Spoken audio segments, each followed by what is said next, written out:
So we have been talking about the safeguarding guidelines. Here you see the cover, so that's what they look like if you haven't seen them before. So what are we doing today? We have already done the introduction. Miguel has told us something about the why of safeguarding and why it's important.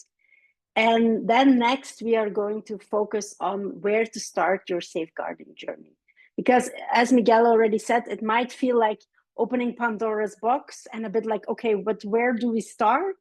And this webinar is aiming to help you to answer that question by making it clear that you might already have more than you think.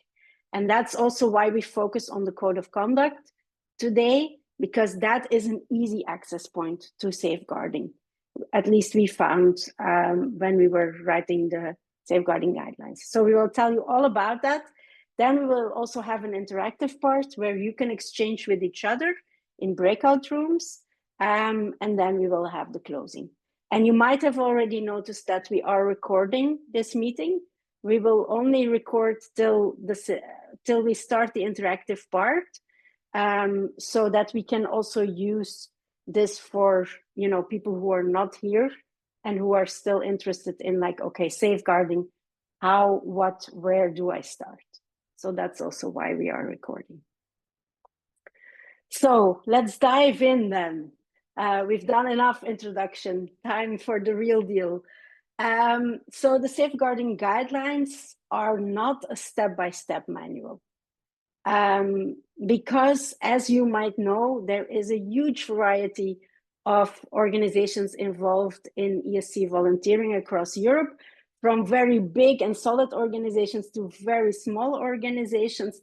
So we could never capture that in a 20-page document. So it's not step by step, but it is a document to start your process and to support your process. So if you are starting, then it gives the key elements of what the safeguarding policy can look like. And if you are already started, it's a good document to read and to check where am I, where are we in the process, and what can we improve and what can we add on. So that is really the goal of the guidelines. So for you to check like, okay, where are we in the process, and then to see what can I still get out of it. And so it has two focuses: the creation or the renewal of a safeguarding policy, the implementation and the evaluation, and the code of conduct that engages volunteers in acceptable and unacceptable behavior in the hosting organization and the wider volunteering partnership, also known as the triangle. You probably know it. So today, as Miguel said, we have two webinars. Today, we are really focusing on the code of conduct. What is it?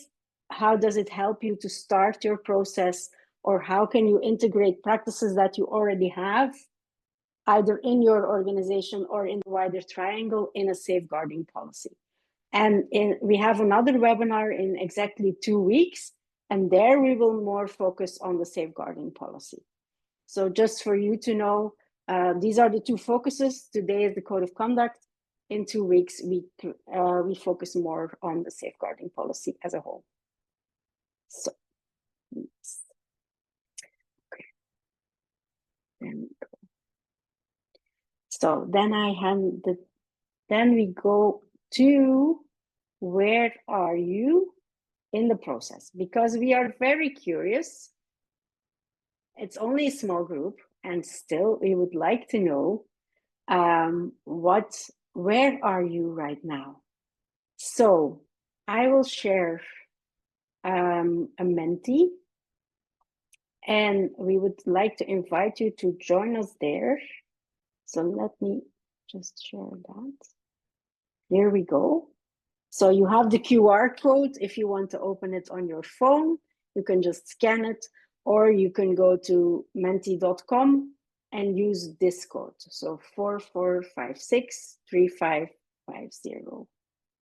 And if you could please join us there, that would be great.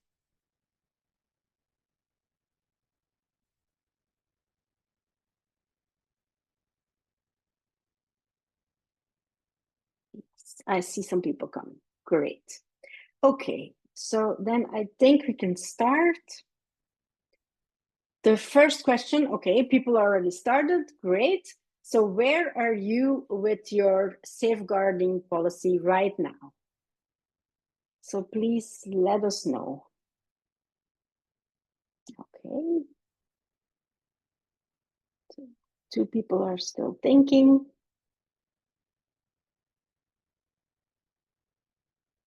Okay, so two of you have not started yet. Four are in the process of establishing one, great. And for one organization, the safeguarding policy is already in place. Brilliant. So where are you with your code of conduct is the next question. Since that is the focus of today, we are really curious. Have you already started? Are you in the process? Please let us know.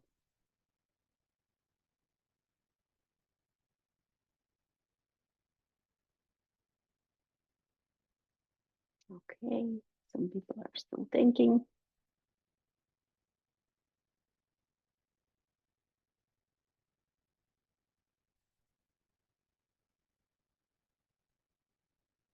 Okay, so for people of organizations have not started yet, two are in the process, great, and one organization is already there, has a code of conduct in place, which is great because then you have various experiences that you can really use in the interactive part. So fantastic that we have some range here. Then we go to the next question. So what are the opportunities of creating and having a safeguarding policy in place? So what do you think are the opportunities? And I already see some things.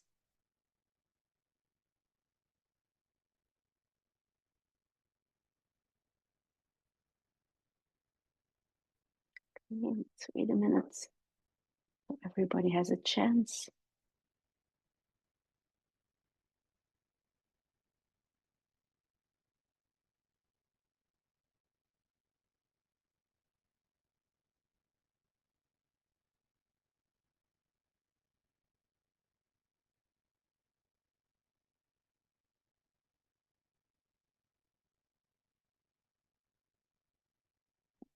People are still thinking, but what we have here is well-being of parties. Great.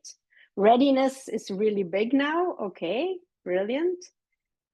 So being ready, supportive environment, organization integrity, making rules, and I guess conditions, peace of mind, clarity, quality, the needs of the young person, transparency, clear guidelines for the ESC programs. Yes, risk assessment, well-being, safe, support, to be aware. Great. You capture a lot in this little word cloud. So thank you. Then, have you already had conversations with your partners, so support or lead organizations, mentors, and volunteers, about a safe environment for volunteers? So please let us know if you have talked to everyone, with some, but not with all, not yet, or not planning to.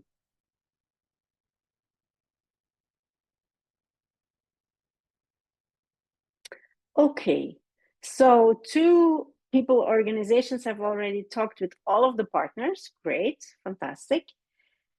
Four, yes, with some, but not all. So not all the actors are involved yet, not yet. One person or one organization. Great. Also here, range. So that's brilliant because then you can really learn from each other. Then, have you had conversations within your own organization about how to create some safe environment for your volunteers? And we have two people already there.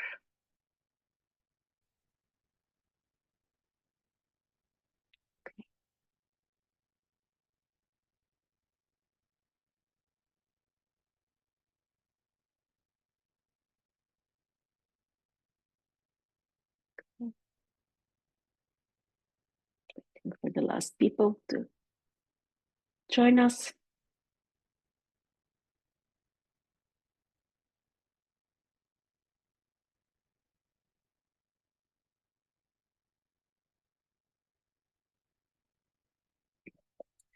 Okay, so we have two people who also had conversations with everyone involved, which is brilliant. And then three who have started with some actors, but not with everyone. Great. So thank you very much for sharing. This gives us all an idea of who is here and where are you in the process. And so you will get a chance to really share your experience with each other in the interactive part. So then you also know what is here in the group. And then I will pass the floor to Shana. And I will share. Great. Thank you, Anne. Sorry. No worries at all. Yes. I think it's great to see that there's a breadth in the room. So we have people that are just starting out, people that have a little bit of experience. So maybe there's something that you can share on what's worked for you, how you work with your partners. I think it would be great to explore that together to enable the development as well of these kinds of things for all our organizations, so we can confidently say, that we are all working towards a safer environment through our Solidarity Gold programs, and in whatever way works for your reality.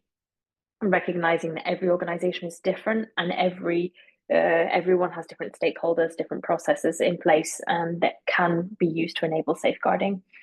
And one of those in particular is the code of conduct. So you may have read the guidelines, you may have not. You may have come across this idea of a code of conduct. Maybe you've heard of ground rules or group agreements. These kinds of things come up quite often in our training environments. But actually, this is something that you can use in your overall safeguarding policy and processes, because they serve the same purpose and a stronger purpose as the way you would use them in a training environment inside your organizational safeguarding policies and procedures. Now, the dictionary says that a code of conduct is literally a set of rules for an organization or a particular group to follow. Now, sometimes that can feel a little bit daunting or a little bit unnecessary, but ultimately the point of the code of conduct is not to be intense. I don't know if that's the best word, but it's to offer you a framework and a room in which you can objectively navigate safeguarding and the behavior that's expected inside your organizations. And so this is why we see this as a really integral starting point that complements your policy, complements your activities, in a way of having something that really articulates exactly what's expected and what would happen if this expectation is not met. So when you work on the code of conduct, and you'll see inside the guidelines that there is an example that might help you understand what we're referring to and how you might be able to adapt that to the needs of your organization.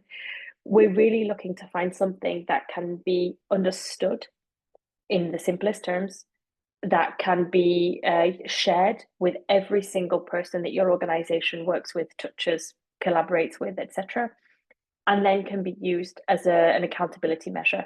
So at the point in which maybe there is a breach or a violation of a code of conduct, that is a very clear way in which you can address behavioral problems, particularly around safeguarding, where sometimes they feel a little bit more subjective, or they feel a little bit he said, she said, or it feels a little bit like, well, this is a cultural attitude or approach, and it's interpreted differently. And so by having this articulated in a code of conduct really enables you to support volunteers to understand the organization, what's expected of them, but also what's expected with everyone that they work with. And when we create or use these codes of conduct, I mean, I can give a particular example. It could be as simple as, I will proactively create an inclusive and respectful environment for exchanging ideas and debating diverse views that advance the aims of our organization. This is something we all want, but more often than not, we can't necessarily articulate what that means or when that's been compromised. And so by the other elements in the code of conduct that support this kind of area of, we want to have a safe place to exchange our opinions and our ideas, we have leverage to be able to explain what safe participation looks like, and when there is an absence of that safe participation for anybody who's involved. So we'll have a look a little bit more in detail about how this could start to serve and support your organizations. But ultimately, the code of conduct allows you to hold individuals accountable, hold the people hold the organization accountable. It allows you to remain impartial when you manage safeguarding and remain objective.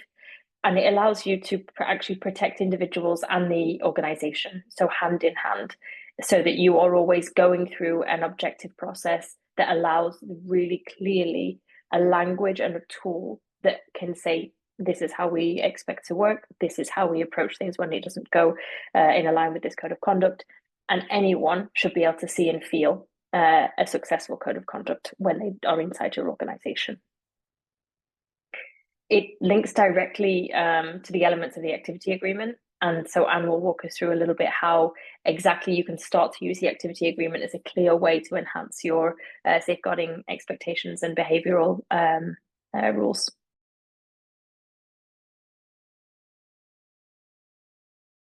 Yes, thank you, Sean. Yes, as you might know, if you're already sending or hosting volunteers, there are elements in the activity agreement about how to keep your volunteers safe, create a safe environment for them, but also risk assessment. So what are the potential risks during their volunteering and how are you going to deal with it? So in a way, the code of conduct is connected to both the activity agreement and the volunteering triangle, because the activity agreement is for the triangle of the volunteer, the sending or the supporting organization, and the coordinating or the host organization, and then also within the host organization, tutors and mentors. So all of these actors are part of the triangle, and our advice would also be like make your code of conduct wide enough so all these actors can also be involved in it.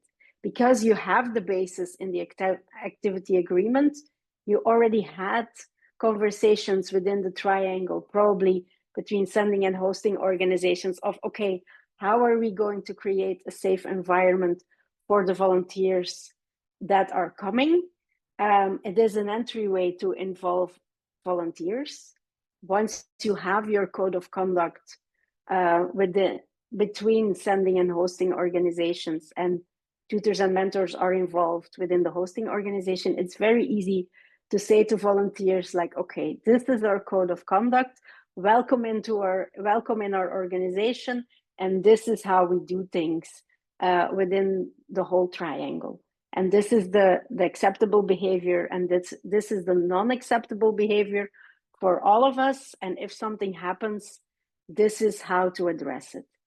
So we think there is a very clear and strong link between a code of conduct, the triangle, and the activity agreement. So it is really an invitation to look at it, like what do we already have in the activity agreement in your experience, because if you've been around for a couple of years, you've dealt with multiple crises and changes and things that happen. So you can also draw from that.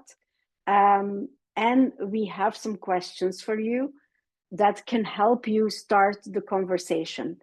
And some of you already have a code of conduct in place. So then you probably already asked these questions. And if not, then maybe it is something to add or to still think about, like how can we extend it to the whole triangle. So these are the questions. I will just go through them shortly. So what agreements do you have with your partners in the triangle to create safe environments for the volunteers? What do you already have in your organization that you would like to, expand to the whole triangle? Is everything that each of the partners has in terms of safeguarding and or a code of conduct already shared within the partnership? Because maybe one of the partners already has a very strong safeguarding policy that you could learn from or that you could copy things from. So it's also about helping each other and inspiring each other. Is everyone on the same page? when it comes to desired behavior from everyone in the triangle and on how to deal with crisis. Because it's not will it happen, it's when it happens, how will we react and what will we do? And are we really on the same page? Because you can have these conversations when it happens, but our recommendation would be like, please do it not in the heat of the moment, but when things are calm and everybody can sit down and think instead of having to do 7 things at the same time because you are in the middle of a crisis. Is the volunteer on board? Because as I said, I am a trainer in the tech trainings and I still get so many questions from volunteers like, okay, but what do I do? If something happens, then what? So clearly organizations have not communicated to them what to do when there is a crisis or an emergency or, you know, so it would be, I mean, I would find it brilliant if I would not get these questions anymore, because the organizations really talk to volunteers and say like, okay, this is how we do things. In case of emergency, in case of crisis, this is what you do. So is it clear in the activity agreement and or the code of conduct what you expect from the volunteers? What happens if boundaries are crossed somewhere in the triangle? Because it can happen with all the actors, hopefully not at the same time, but okay, what do you do? And what are the procedures when there is unwanted behavior? So where do you report it? What happens with it? So it's important to talk about that. How can the volunteers signal unwanted behavior to the other partners? Because also in all the tech trainings, and I also know from colleagues across Europe, we talk about, okay, if there are conflicts within the hosting organization, then, you know, go to your mentor, go to your sending organization, make sure that everybody works together to solve this. I think you could do the same in case of crisis or in unwanted behavior. So what is the procedure within the triangle? And how do you communicate it to your volunteers? How are the mentors involved? I'm also involved in mentor training. Mentors are like, what do I do? And it's not, I mean, it's not our role as a trainer to tell them, it's your role as an organization where they are active to tell them, okay, this is your role within safeguarding, but also these are your limitations. Because we all know we have more and more mental health crises and issues. Okay, what can you handle within your organization? What can a mentor do? And what is too much? So when do we refer to other people? And how is the national agency involved? So how can they support you? Or when do they need to step in? I mean, it's from both sides. Where can they support, and where is it really like now we're in over our heads? So now the national agency has a role to play. So these are some of the questions for you to think about, and maybe you already have thought about it and you already have a lot in place, which is brilliant. That's what we hope for. If not, then this can really help you to get started or to still add things.